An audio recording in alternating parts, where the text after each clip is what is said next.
Oh, Hi. hi. You on Bluetooth or something? No, I'm not. Maybe I need to turn my sound down. Is that better? Okay. A little bit, yeah. Hi, everybody. How's everybody doing? Hey guys. Welcome, welcome, welcome, welcome. Hope all is well with you all. The Lord is good. Mercy endures forever. His truth endures to all generations. Hey, y'all. Welcome to Maximize Monday. We are here on Monday, the 17th of Yep. November. We are live, of course, today, and we thank God for each and every one of you for joining us for Maximize Monday. We were on last week. No, we pre-taped last We week. were. Yeah, we were on last week. Yeah. He was out gallivanting, and I was learning, sir. hope all is well with everybody. Oh snap! God's good. God's great. He's greatly to be praised. So we want to thank you all for coming on today. We hope that you are enjoying your November so far. Thanksgiving is coming up very soon. Yeah. And we're just grateful for everyone who comes on to watch Maximize Monday live, or you're a part of the Rewatch gang. We're glad that you are with us today. If you haven't done so, please do us a favor and share this with somebody. Comment, of course. If it's your first time watching, please type VIP in the chat. We would love to be able to hear from you as we continue to do great things for the Lord. Try our best to Yeah. give God his best. So if it's your first time watching, again, type VIP in the chat. Be a good service yesterday. It was acting up as usual. Spirit of God was moving. And if you missed it, go back, check it out. We'd love to be able to watch yesterday's service. We're in our Thanksgiving drive. We're asking for everyone, if you can, to help us out with our Thanksgiving drive. If you're giving online, make sure you click CTF to go towards that particular endeavor as you purchase turkeys to help those who are in need. Our Thanksgiving drive is coming Saturday at 9 a.m. Oh, don't forget to email me the flyer. I got you. All right. At 9 a.m., we're going to be at Lindenwold High School, as well as Dunamis Life Church in Camden and Fresh Oil Ministries in Camden. Also, you can pick up a turkey, and if you know anybody in need, they can do that. We're, of course, collecting not backpacks, coats, hats, gloves, and scarves for this coming Wednesday. Bringing them to the church. We're going to pray over them and drop them off at the school system. This is a season of giving, a season of Thanksgiving, a season for us to be able to help those who are in need. So if you want more information about that, go to our sites, check it out, and hit us up. We can answer any questions. Anyway, Maya, how you doing? I'm doing well. How are you? Good. Yeah. Yes, ma'am. That's good. Awesome work yesterday, Pastor Nick. Thank you. Not a surprise though, because we already know you're amazing. He's amazing. Come on. Absolutely. Him working through you is amazing. I know. It's grateful for that. I think you do this every single time. I know we're talking about process. I was about to say process. And working our way through it. Uh-huh. I would say endurance, something that we often lack. I think sometimes we look at everything as a sprint rather than a journey. And the reality is that God is calling us on a journey. He's calling us on a marathon, for us to be able to have the stamina to keep going when you don't feel like going. But in our society where everything is, when everything quick in a hurry, the reality is that it doesn't always come. Hey, Ankar, I'm gonna call you later. Come like this. A lot of things is, do we have the stamina to keep moving? Because it's easy to run quick.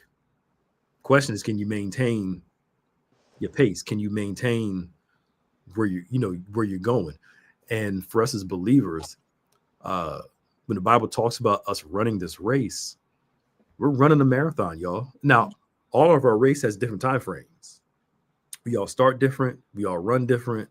We all end at a certain time. This earthly race. But Yeah. the premise is that I'm just trying to get us to the point to recognize the Bible talks so much about endurance because endurance is necessary. Endurance is something that we have to learn to master, Mm-hmm. pace ourselves, and play the long game over the short game. I often hear people talk about, well, it's not happening quick enough, so it doesn't work. Well, you know, it doesn't always come quick, y'all. I wish it did. I wish I had something more glamorous, but it doesn't always come quick. Yeah. But you have to have endurance and trust God enough. He knows when to bring it. But if you don't have the endurance during the process, how can you have the strength to hold on to it? Because let's be real here. It's harder to hold on to something than it is to get it. Mm-hmm. It is much harder to maintain it than it is to get it. We focus on the receiving part, Yeah. not kind of hold on to it. It's easy to get married. It's hard to stay married. Mm-hmm. It's easy to buy a house. It's hard to keep them payments up sometimes. So we have to learn to maintain, but it comes with a great measure of endurance. Yeah. All right. Yeah. No. Yes to all that. And what I was going to say, like endurance, that's something that's built over time. Mm. You don't start off just having that. And so still thinking along that lines of, being able to go through the process of things, that it's like a muscle. You have to learn how to adapt. And so, like you said before, it's not going to look the same for everyone, right? We're all going to be running different relay races. But it's through being able to, I think, being able to see the long goal of things and knowing that it's going to take time and that you're also going to have to give yourself rest and grace because it's not going to happen, like you said, instantly, to be able to build that muscle of endurance. Yeah. And it takes time. I mean, it's like working out. If your first workout after you haven't worked out in a while, you're toast. How I know. I know, right? You are toast. You're like, okay, but you build the muscle to maintain. You build the muscle to be able to have a measure of endurance to get to where you want to go. But again, that muscle's not built immediately. The muscle's built the more you exercise it, the more you work it, the more you run it. Maintain. It's like we used to run a mile. I don't know if they still make the kids run a mile. But I know we used to have to run a mile for gym back in the day. I don't know if they still do that. But where's your mom at? Tell her come here. Here, take this over. Sorry, y'all. Yes, let's take it over. You're fine. Go. Bye. Bye. Oh yeah. So the first time you run it, it's not there. But the more you do it, the more you pace yourself, the more you can get there. Yeah. It's like Bishop taught situational leadership. You know when to speed up, when to slow down, when to play the rope a dope, when to do it. You don't throw all your heavy punches in the beginning because you need some stamina for the back end. And a lot of people, we have to realize God's trying to build us to last, not build us to burn out. Usually the ones that start off quick are usually the ones that burn out. Have you ever noticed that? But the ones that kind of get there, they get there and they maintain it better because they don't fizzle out over time. And I think sometimes, I'm sorry, this is a little quick rant. People got to stop lying to others. I got here fast. No, you didn't. It's rare, extremely rare, if anybody got somewhere fast. What's up? Yeah. I was gonna give you food. Gets there quick. But the majority of people, it takes them a few years to get there. You may have gotten there quicker than others, but it still took you some time, some energy, blah, blah, blah, blah. I was going to use an example, but I'm not going to use. I'm not going to try to throw that. I mean, I was going to use an example, but I don't want nobody thinking it's a shade or me trying to be messy, so I just leave it alone. That's okay. But I think what the beauty is and what you're saying, keeping along, the endurance piece is that like when you're working out, your body's going through like a physiological change. And so once that happens, things that were once hard aren't anymore. It becomes more natural because you're just physically you've changed, right? And so it's the same process for what we go through spiritually. Starting out is brutal. You're trying to adapt to get into the habit of reading your Bible every day. And then I always think that when you're in that starting phase of things, that's when you also face some of your greatest challenges. But the more you build up that muscle, I think when you're faced with oncoming things, you have that foundation where not that it's easier, but you already have the framework to make it through. That makes sense. Yeah. I mean, and a part of the process of endurance, like you said, you're learning process along the way. And as Bishop always teaches, document your process. Write down what you're seeing along the way, because that way, if it comes around again, you know what to do, and you can teach other people. I was talking to somebody. I said, "You know what's crazy? Let's take money in business for example. Sometimes the ones who can teach it aren't the best at it, but they figured out the process and found a way to tell other people about it better than people who are doing it, And then you look at a lot of motivational speakers. Yeah, they had success in what they did, but their greatest success is in talking about it. Yeah. But there are other people that are more successful than actually doing it. The goal is to be able to know how to do it, but also be able to tell people about it. Yeah. Because now you're making money in the doing and you're making money in the teaching. But you can't teach if you don't learn nothing along the way, though. Right. Like, for example, how many of us learn something new? We can pinpoint, say, this year my biggest lesson was this. This year my biggest lesson was this. This year I learned this. Most of us don't have that. Good afternoon, y'all. Most of us don't have that. Yeah. Because we don't study our lives to realize what have we learned along the journey. And actually wrote it down and pinpoint, boom, 2025, this, 24, this, 23, this, 22, this, 21, this. Yeah. We wonder why we don't grow as much, because we don't document things we've learned along the way. We're not paying attention. We're either just doing or just kind of not doing anything. Yeah. And pushing ourselves. But you have to have endurance for this, y'all. Even those that endure to the end are those who have it. Yeah. And I like what you said about being able to take a step back, because sometimes we're not able to see our progress until we take that time to look back and see where we came from. Right. So we can be so, deep in feeling I haven't made it, or, I'm still struggling. But until you're able to take that look back, you're able to say, wow, I came from here and made it all the way here. Like, I'm doing better than I thought I was. So, and then allowing that to propel you even further.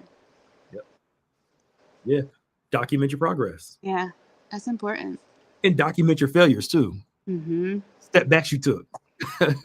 And one of the things about this, the setbacks, they're really not as bad as we thought they are. When you look back on it, it really wasn't as bad as you thought it was. You thought it was like, oh, at the time, life is over. I took 2 steps forward, 1,000,000 steps back, and you realize it was only 1 step back. Just it's like you thought your hand was cut off, then you look back and realize it was just a paper cut. It wasn't that. It was just like the worst thing in the world. But that's where that endurance is tested. Our endurance is often tested because endurance helps you build your faith, helps you build your character. Endurance helps you build your faith, helps you build your character. And you have to figure out, what are the lessons in this season of endurance? What has God called me to learn in this season of endurance? But we don't look at the lessons. What is God teaching me during this? Yeah. You're not enduring just to endure. Yeah. There's a reason why you're enduring. Have you ever thought about why this requires so long? Watch this. Have you learned that maybe you're not ready for what you want? Now, I know a lot of people don't want to admit that. I told the story before. I remember I was talking to somebody and she was single, and she said, you know what? I want marriage, but I'm not ready for it. She's like, I know I'm not. That's why I'm single. I was like, that was one of the first times I've ever heard somebody single say, I know I'm not ready for marriage yet. I'm not mature enough. I got some things I got to work out. I was like, Thank you. Because it's true. I use that as an example, but it could be whatever. Mm-hmm. We're often, in some ways, not ready for everything that we want in life. Yeah. We think we are because we emotionally qualify ourselves. But can you handle the pressure that comes along with it? Because if you can't handle the pressure of life without it, you are not going to handle the pressure of life with it. Mm-hmm. Yeah. Sorry. I don't know. I think when we're in these moments in life, it's easy to kind of point outwards as to why this is happening or why this isn't happening. Where, like you said, we're not taking the time to look in ourselves to say, okay, am I really ready to be in that position? Or, do I have some things to work on, right? So, as much as there might be external forces, that are leading to things the way they are, we're part of that too. And like you said, I think it's really important that we kind of take that time to reflect. That's the hard part, because no one likes to, get the clear view of themselves. But how can you learn without reflection? Yeah. Something I said yesterday, I was trying to hammer it home. Like, we have to unlearn some stuff. Mm-hmm. And that requires repenting of some old ways of thinking, Mm-hmm. changing our direction, changing our thought process around. That renovation of the mind, that renewal of our minds is important. Yeah. But you can't renovate what you're willing to admit. No, you can't. You can't renew what you're unwilling to acknowledge. Mm-hmm. And that it takes the strength to look at yourself in the mirror and say, I'm not expecting perfection, but it takes strength to say, I need to grow up in these areas because I've been falling short. Mm-hmm. And I'm not saying nobody's perfect. I am not expecting perfection. Just maybe. I still battle with this. I still fight with this. And maybe I just need to get better. And what God has asked us for is to get better. Mm-hmm. Like I said yesterday, transformation takes time. I wish it was a quick boom. You got it all together. Mm-hmm. And you've been an unforgiving person for the past 20 years. It's not going to change overnight, most likely. You learn to become more forgiving the more you walk with Christ. Yep. It's just you've been a hateful person for the past 20 years. The whole goal of walking, the less hateful you are, the more loving you're supposed to be. Now, I'm not saying that to delay the process or to give you an excuse to stay the same. I'm just saying that it goes from it's who you are to it's a part of who you are to I may feel it, but I don't respond to it. Why do you think the Bible says you got to die daily? Mm-hmm. Because your flesh keeps trying to come back. The Bible's acknowledging you're going to have the temptation to go back to some old behaviors, but guess what? You got to die to it every day. Yeah. If all of it was completely gone, why would Jesus say you got to die to it every day? I mean, maybe I'm just being too reductionistic, but there's got to be something to die to. Mm-hmm. So you have to know your proclivities, know your struggles, and say, this thing right here is still a struggle for me. Yeah. I got to learn to die to it. Where watch this, you learn to feel it, but not let it dominate you. The thought may come up, but you don't let it control you anymore. And the whole goal is to walk with him that eventually the thought won't come up anymore. Mm-hmm. But while it's still coming up, while the feeling is still coming up, what do I do about it? I acknowledge it. I'm feeling this. I know I shouldn't be feeling it, but I am. Now, what do I do about this? Get to the reason that the feeling keeps coming up, mm-hmm. or help me deal with that. Mm-hmm. So I won't keep being triggered by X, Y, and Z. Yeah. Because we can be triggered by what's going on in us when a real event hasn't even happened. Mm-hmm. I remember some years ago, I said something to somebody, and it was just a basic thing. Call somebody by their name. They turned around. What did you say? I'm like, I said this. And they were like, I thought you said this. I was like, why would you think I said that? The way the person was filtering information. Yeah. I was like, you heard that from that? Oh, my bad. I'm like, geez. But again, if it's in you, you'll start seeing the triggers. I'm so tired of that word. It's triggering. It's triggering. Everything's triggering. It was, never mind.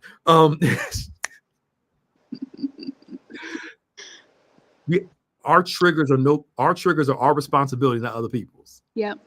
And I'm not saying that people should treat you bad and do wrong to you. I'm not saying that at all. Mm-hmm. And our triggers are our responsibility. That's all I'm saying. Yeah. And there's something freeing when you acknowledge that for yourself, because then you're not in bondage anymore. You know, and always on the defense and just ready to attack because you feel like you're being attacked all the time, right? Because you know those are areas that are sensitive. But when you acknowledge that, hey, these are things that I need to talk to someone with or, you know, seek help with, there's something freeing that comes with just letting that go. Mm-hmm. You know? Yeah. Yeah. As Karen says, being constantly triggered is draining. It is. Mm-hmm. It's draining. It is. Life is too short to be walking around being triggered and mad about everything. Mm-hmm. You know, and I get how life can create that in you, but also how we feed it too. Mm-hmm. All of us need to know when to tell ourselves to shut up. Yeah. Because what we do is we take a little small problem and we start thinking about it. Yep. And we start going over it and festering. All of a sudden it gets bigger. And it started off this small, but you start thinking. Everything else that happened in your past, remember, that remind you this. Things in your present remind you. All of a sudden, you start anticipating the future. When I see them, they're going to do this. And all of a sudden, your problem is this big. Yep. We're supposed to stay that small. Mm-hmm. But we keep feeding that thing. And sometimes you got to tell yourself, okay, stop. Mm-hmm. Stop. Because you always make sense to you. Yep. And say, for instance, somebody did something to you and you are valid in your feelings, right? Again, your healing is your responsibility. The one who created the problem is not responsible for your healing. That's between you and God. Mm-hmm. So I'm not denying you having feelings when you're validly upset by something. Yeah. The question is, what are you going to do about that? Are you going to stay mad or are you going to work through it? Mm-hmm. And work with it so it won't take root inside of your heart. That's why the Bible warns us, and psychologists say to deal with it quickly as you can. Mm-hmm. Not deny it. I'm not saying that. I'm saying process your feelings. Mm-hmm. Sometimes you got to sit with it until your feelings go away. Mm-hmm. It'll eventually pass through you. Yeah. It'll work its way through. Like if you ever are anxious, you ever notice that the more you try to fight being anxious, the more anxious you become? Mm-hmm. Rather than just kind of just letting it do its thing and just kind of pass through you. Yep. It'll pass through you. But the more you fighting against it, the more you're like, yeah. Yeah. I'm sorry. And I think too, once you humble yourself to acknowledge that you have your wounds, it helps you to find grace for other people because you realize they're human too, and they have their own wounds that they're, you know, dealing with. And that's not to negate, you know, perhaps like how you were mistreated, but hopefully that helps you to find forgiveness as well. Yeah. So it's a balance between knowing your triggers. It wasn't the other person. It was you being sensitive, which happens to all of us, me included. You got to tell yourself, okay, I'm just being sensitive today. My feelings are hurt, not because of what they did or what they said. It's how I interpret it. Calm yourself down. It ain't that deep. You know what I'm saying? And versus, okay, this validly happened. I'm upset about it. Now what do I do? Yeah. But I think I've learned to look within myself and say, you know what? Am I being too sensitive today? And there are times where on a Monday, it won't bother me at all. But on Friday, yeah, it hits me, you know, and it bothers me more than I think it should. But I could be life. It could be stuff going on and you're especially emotional that day and you're interpreting things in your own way, you know, versus, okay, let me look within myself first. I'm not being too sensitive. This happened, it hurt my feelings. Yeah. Or even if I am being too sensitive, it hurt my feelings. Okay, why? Either way, I'm just saying work on it. That's all. Just work on it. And I think the part that we don't typically do is asking questions. Not necessarily like in the defense, but being able to ask yourself that question, okay, is this a me problem? And then if it's not, asking, you know, oh, what did you mean by this? Or I want to make sure I understand you clearly. Can you say that again so I understand, you know, what you're trying to say? Yeah. You know, and that gives you a little bit more wiggle room to either, you know, being able to move on or to be offended. But, you know, it's okay to ask questions. Yeah. And Jesus said, in this life, you're going to have offenses. It's going to come, whether you like it or not. As long as you're alive, somebody or something is going to offend you. Just you don't be the source of the offense. That's what he Yeah. said. But it's going to come, and you got to learn to forgive and learn to let it go. But also accept God's forgiveness for yourself for taking something far. Yeah. For saying, you know what, I was just being too sensitive. You know, I felt like you were attacking me, or I felt like whatever, and it really wasn't. You know, my bad. Too personal. Yeah. Okay, this did happen, and I should be upset, but let me work through this so it won't take root and become bitterness in my heart. That's all. I don't know how we got this on the topic instead of endurance. That's where we have to learn. Either way, your healing's between you and God. But I emphasize enough, you have to know, okay, I'm being too sensitive today. And some days you know it already. Yeah. You wake up and you're off. It's not the day. You're like, Jesus. Everything gets on your nerves, everything bothers you, and you have to be aware of that. Yeah. Today I'm a little sensitive. Stuff's going to bother me more than normal. And now that I'm aware of it, now I know what to do with my day. I know how to respond to it. I know I'm going to take a lot of things personal today, but let me not let that get the best of me. Tell yourself, okay, I'm just acting crazy right now. You know, sometimes you need people in your life to tell you, okay, you're a little crazy right now. I need you to calm down. And that will save you in the long run. Yes. Because when you're in this position, you're not thinking clearly. Yeah. I have people, I'm like, look, help me out here. I feel some type of way about this. Am I wrong for feeling this way? Yes, you're wrong. It's not that deep. And then it's like, okay, you need people to talk you off the ledge. That's all I'm trying to say. To bring you back and say, calm down. Reel it in. Yeah, right. Really relax.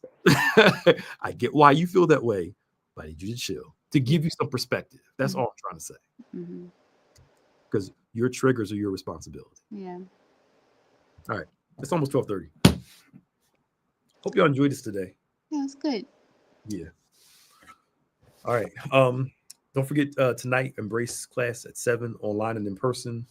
Tuesday night, we have Link Couples Ministry for all married and engaged couples. You got some hardware in your fingers, Bishop says. Wednesday, we have Bible study at 12 noon, in person only in the evening. Online and in person, we're bringing our coats for the kids, for the schools, bring them Wednesday night. We're going to pray over them and drop them off to the school this week. Also, don't forget, we're still collecting for our Thanksgiving drive. We're collecting money for turkeys. You can go to any of our giving platforms. Click. Can you put it in the comments for me? I can try. If you can, click CTF, and we're asking everyone for $30 to help us with this endeavor, to help us purchase these turkeys. If everybody does at least one, many of us can do more. We can get these things done, and we're giving them out on Saturday at 9 a.m. at Lindenwold High School. Dunamis Life in Camden, as well as Fresh Oil Ministries in Camden, Saturday at 9. And we're doing that. So we want you to be, while supplies last. We don't have a million turkeys, so you better get there quick, get them, because they do run out fast. So we want you to be a part of that, and you can give towards that. Can you put a post about it too? Yep. Yeah, with the link on there. Prices went up. They gave us the price. It went up almost 30% from last year. I'm like, really? Yeah. Wow. And that was they did everything they could to get us down to a good price. But I'm like, okay. So we want to get this done, and we hope to see you next Monday for another Maximize Monday. On behalf of myself and Maya, God bless you, God keep you, and we'll see you later. See you guys.